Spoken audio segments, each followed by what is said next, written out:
5,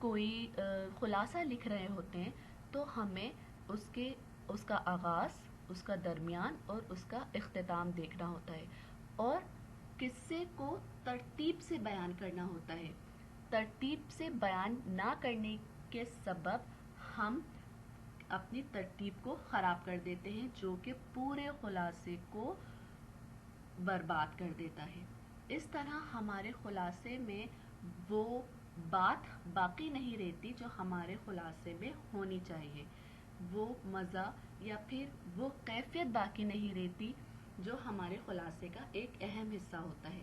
اس میں ہمیں ترتیب کا خیال رکھنا ہوتا ہے اور بتانا ہوتا ہے کہ یہ قصہ یہاں سے شروع ہوا، یہاں سے ہوتا ہوا اس طرف اختتام کی طرف پہنچا ہے۔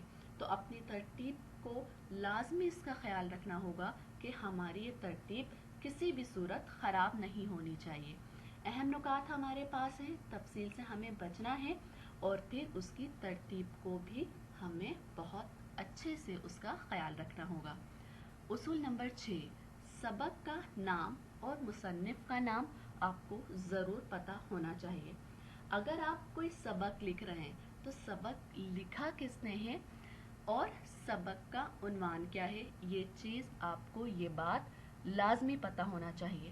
اگر آپ نظم لکھ رہے ہیں تو نظم کا عنوان، نظم کا خلاصہ لکھ رہے ہیں تو نظم کا آپ کو نام پتہ ہونا چاہیے، اور اس کے ساتھ ہی جو نظم کے شاعر ہیں ان کا نام بھی آپ کو پتہ ہونا چاہیے۔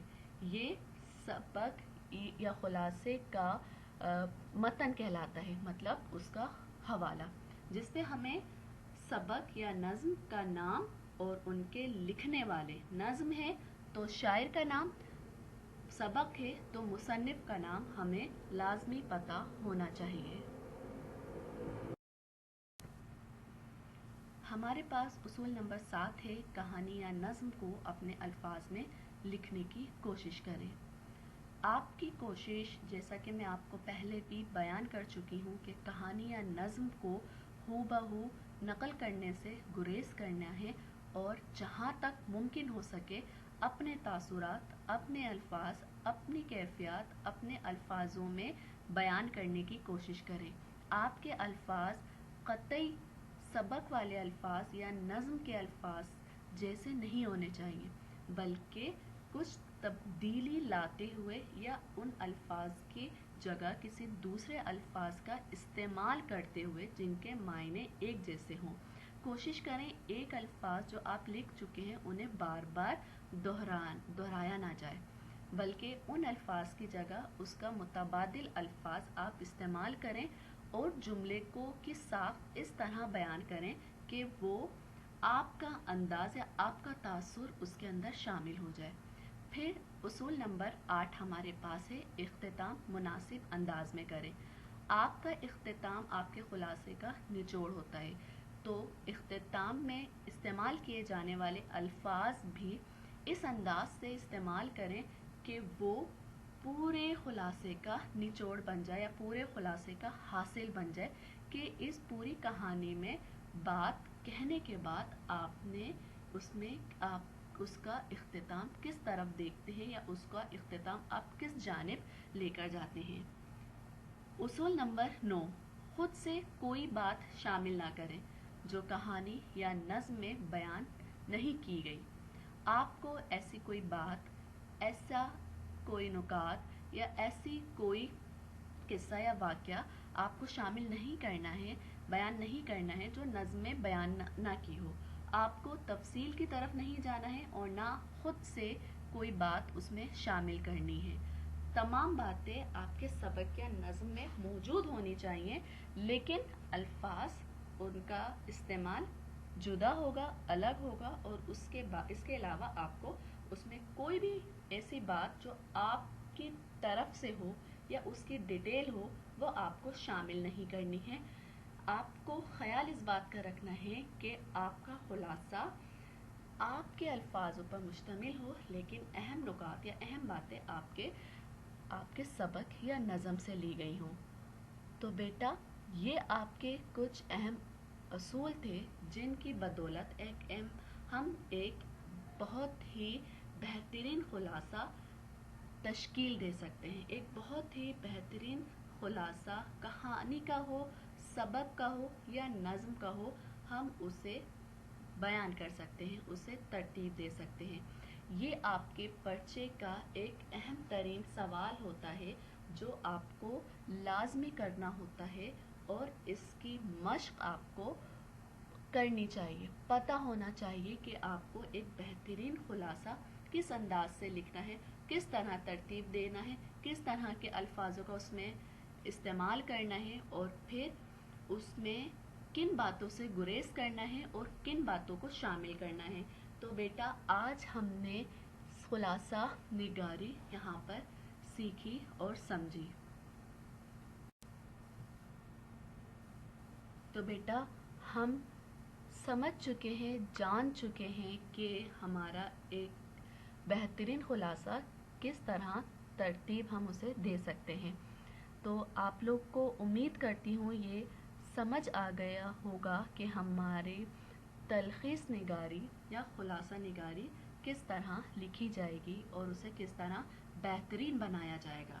اسی کے ساتھ اپنی ٹیچر کو اجازت دیجیے. اللہ حافظ.